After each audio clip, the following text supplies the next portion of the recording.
Hello Power Rangers Lightning Collection fans, and welcome back to Lightning Storm, the series where lightning always strikes twice as we talk about everything that has happened in the past week for the Power Rangers Lightning Collection, and you bet that nothing happened this week. So thank you guys for watching this week's episode of Lightning Storm.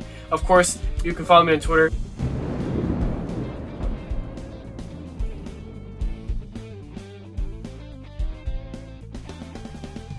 So yeah, no, honestly, we really don't have much to talk about this week whatsoever, but we can still talk about a couple little things here and see where it takes us. So as you already saw in the first little title card here, the first thing we're going to be talking about today is the fact that first, this is really just going to be a bit of promotion, honestly. So this past week, I was invited on to be a guest on Callum's Lightning Collective podcast, which I've mentioned on here before whenever he's had like designers and sculptors and things on his podcast, and he reached out to me to discuss everything that happened at Hasbro Pulse Fan Fest 2 weeks ago, and that episode came out this past Sunday. So I didn't talk about it last weekend because I didn't know if, I figured he would probably want to be the one to release the episode and everything, so I didn't want to spoil it, I guess. But yes, that episode has been out since last Sunday, so I had a really good time being on it. It's about, I think it's like 46 minutes or so, and we just kind of rolled through everything that happened with Fan Fest and gave our thoughts about it and everything. And I really had a good time. So thank you, Callum, if you're watching this. I had a really good time talking to you there. And I'll leave a link in the description below to where you can check out the episode of Lightning Collective. And also just check out the podcast in general. It's a really good show, even when, it's not all just Lightning Collection stuff. I mean, it usually mainly is. But he always talks about, the happenings of the rest of the news in the Power Rangers universe. So, yeah, that'll be in the description below.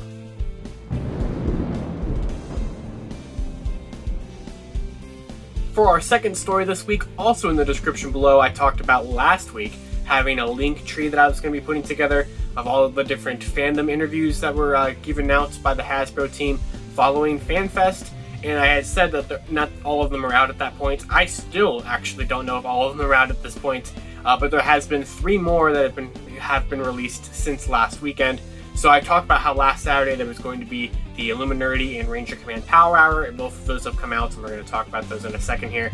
But also on Monday this past week, we got one coming out from Toku Nation, which was also a collab with ProRanger.com. They are on a link tree all together in one place, along with the old ones we talked about last weekend, which were the No Pink Spandex interview and the Hassan Ahmed interview, and also the one over from Scott Zillner from PMC. So we now have 3 more to discuss here, and we just, once again, I took some notes this past week on all the different interviews to kind of just talk about some of the highlights we got from it. Once again, they didn't do any reveals or anything. They can't do that, so, but we do, it's nice just to hear from the team, and it was really great because, the more of these interviews we get, we are getting a little bit more diverse questions. Obviously, we know that the questions were kind of vetted beforehand, so there are a lot of repetitiveness, like the skull head possibly at one point coming with the red sentry. It was asked, I think, at least in 4 or if not 5 of the 6 interviews. But basically, we have some cool little things to talk about. So the Ranger Command Power Hour one I thought was really solid. It was at the end of their episode recapping the entirety of FanFest. And this was one that really actually dived into the fact about the Dino Fury Zords. Everyone's focusing on Lightning Collection, which is obviously what I am looking for. But it was really nice to hear something that wasn't just Lightning Collection related. So I'm not going to talk about that one as much since it was kind of more geared towards that stuff, and that there wasn't Lightning Collection in it. But be sure you guys check out the entirety of the episode of Ranger Command, which, like I said, is in the link tree. So we have a couple little tidbits from the Illuminati one that I wanted to mention. First of all, when in regards to being asked about Dino Fury Lightning Collection figures, John said stay tuned on that. Now that is, of course, Hasbro's kind of go-to generic answer whenever they're asked a question that they can't answer yet. But, I don't know if we actually will get Dino Fury figures this year. I think maybe next year. I feel like it's a possibility. I feel like the Beast Morphers ones just really clogged up the shelves in 2019 and 2020 a little bit. So I feel like they're hesitant on wanting to do Dino Fury so soon. But then again, even the Dino Fury toy line is basically non-existent. So who knows what's going on with that stuff. But so that was kind of one that really mentioned Dino Fury things. One thing I noticed, and it obviously I'm not trying to read into things too much, like other people in the fandom might do, but it was interesting how many times John Warden mentioned the Mastodon Sentries in all of these. Now, of course, after a couple of these interviews, you're kind of just go through the motions, right? But the Mastodon Sentry in general, and Omega Rangers and everything were always the name drop things for the comics. And I know That's just like the most popular things from the comics, I would say, besides like the Solar Rangers or something. But I honestly, I feel like a Mastodon Sentry has got to be like around the corner, right? If we're finally diving into the realm of doing sentries with the Tyrannosaurus one, Mastodon and Saber-Toothed Tiger and all the other ones are hopefully not far behind. Mastodon sentries are my personal all-time favorite of the sentry designs. I love the way that the white contrasts on that. And with that being in like Battle for the Grid and everything like that, you could tie it into things like that there too. So maybe we'll see a Mastodon sentry. I don't know if it'll be like in a capsule in this Power Month in August or something, or who knows, but maybe we'll get it. Maybe we'll get it sooner than later here. And of course, in regards to other things like, you know, interviews that asked about the metallic armor Mighty Morphin Whites being missing from the metallic lineup, and basically they said, well, we can't announce anything right now. Obviously, it would make sense to release it someday, right? I would not be surprised if we don't have it by the end of this year. I feel like probably next year we'll get it. But then again, I don't know what's going on with the metallics anymore, because they blazed right through the main 5 way faster than I ever thought they were going to do. So who knows with that. But, you know, just some other like little tidbits there that were just, you know, that we can get from the interviews. But all of them are really solid, I thought. And if there are more than those 6, which there might be, and I just didn't catch it, it was a hectic week after all, please let me know in the comments below if I didn't, you know, catch any of them, if I missed some on the link tree. I want to be able to have everyone's be represented on the link tree, so that way, you know, you can have them all in one convenient place and listen to all of them. They're all, or watch all of them, because a lot of them are video ones too. And so they're all less than 20 minutes. They're all like in the realm of like 15 to 20. So they're all pretty quick watches, and they're pretty fun to watch. So yeah, those will be in the description below as always, and I will keep adding to it if any more are found.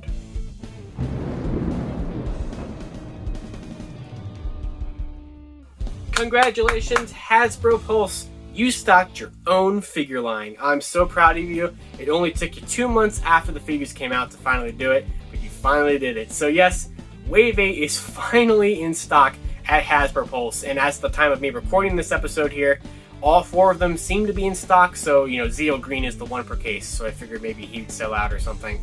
But yeah, they all seem to be in stock in Hasbro Pulse. I did see some people's are starting to finally ship out from Pulse and everything like that, and about time. I mean, they were announced to come out on Pulse on April 1st. Amazon and Target got them back in February. I completely forgot that Pulse hadn't even had them. I've had the whole wave for over a month. I completely forgot that Pulse had never gotten those in yet, and that a lot of people's orders would be there. So really, you know, where fans come first. And so, you know, yeah, I mean, it's great that it's finally available on Pulse, but it's just kind of one of those things where it's like, that wasn't already a thing? Okay.